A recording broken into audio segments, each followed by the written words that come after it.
Mereka tuh Pongpong, anak gadis mama di sini kita mau pergi takjiah ini sore. Hari kita mau pergi takjiah 7 harian di tempat apa namanya? Tetangga dari bawah sana. Jadi, here we go. Akhirnya kita nyampe ke kampung pertama setelah 1 jam perjalanan. Kebiasaan kalau di kampung kita di Pongpong kita harus bawa buah tangan. Jadi ini aku pergi ke kedai terdekat untuk membeli buah tangan, yaitu gula sekilo sama sebungkus roti. Enak kan Pongpong, kita dapat makan gratis, tidak nggak bawa buah tangan. Dan ini dia kita lagi jalan naik kereta menuju ke kampungnya. Saat tiba di pinggiran kampung ini udah agak malam Pongpong, dan ini dia udah nyampe kita di kampung bawah.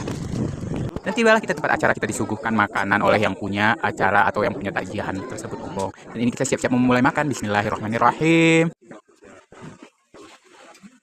Setelah makan kita ngobrol-ngobrol sebentar, kemudian para pemuda dari belakang dapur itu mau ngambil piring-piring kotor yang ada di situ, dan ini mulai acara berdoanya Pongpong.